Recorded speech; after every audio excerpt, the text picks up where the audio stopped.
रहमतुल्लाहि बरकातुहू मौलाना साद साहबर भक्त सकले अहा किछुदिনৰ ভিতৰত साद साहबक नबी বুলি दाबी नकरिले रखा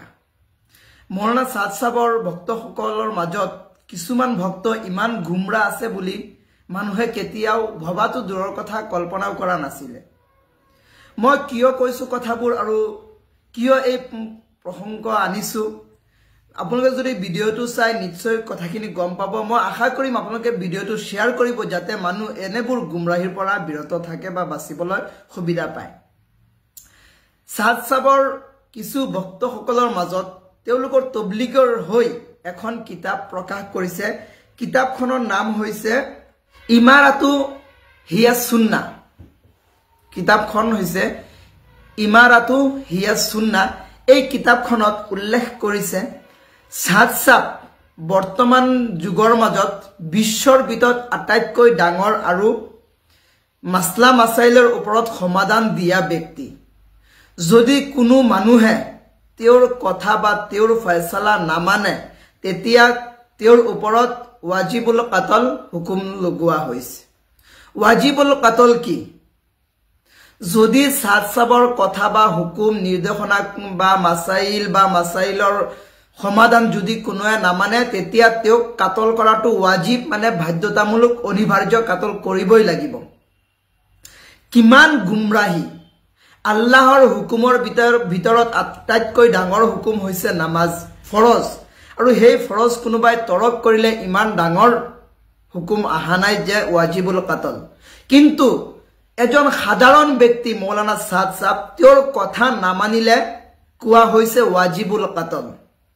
মই বস্তুখিনি স্ক্ৰিনত দি দিম আপোনালোকে চাব যে মানুহ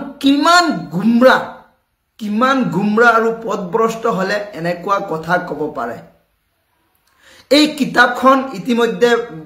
বেন কৰিব লাগে বন্ধ কৰিব লাগে কাৰণ এইবোৰ কথাই আমাৰ সাধাৰণ মানুহক বিভ্ৰান্তিত কৰিব কাৰণ তেওঁলোক এটা সক ভক্ত এটা বেলেগ বস্তু আৰু মান্যতা এটা বেলেগ বস্তু মান্যতাত কেতিয়াও ভক্তিমূলক নাথাকে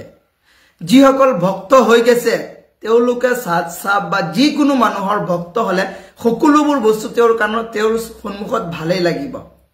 আৰু সন্মান দিউতা যাক আমি সন্মান কৰো তেওঁৰ ভুলখিনি আমাৰ ভুল লাগিব আৰু শুদ্ধখিনি শুদ্ধই লাগিব গতিকে মই কম আপোনালোকে সন্মান দিয়ক ভক্ত নহব কাৰণ ভক্ত হলে পদভ্ৰষ্ট হ'ব এই কথাখিনি যে আপোনালোকে উল্লেখ কৰিছে কিতাপখনত যে সাদ সাহবৰ কথা নামানিলে সাদ সাহবৰ ফয়সালা নামানিলে ওয়াজিবুল কাতল মানে কাতল কৰা তেওঁ মানে ওয়াজিব হৈ গল এই কথাখিনি আপোনালোকে কিহৰ ভিত্তিত কলে কিতাপখনত আকৌ কি দিছে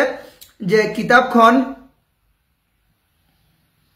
কুৰআন হাদিস ইজমা কিয়াসৰ ভিত্তিত কিতাপখন লিখা হৈছে কোনখন কুৰআনৰ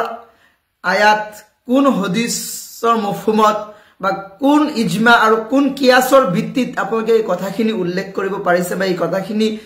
লিখিব পাৰিছে যে সাদ সাহবৰ কথা বা ফয়সালা নামানিলে ওয়াজিবুল কাতল কৰা হ'ব এই কথাখিনি আপোনালোকে ক'ত পাইছে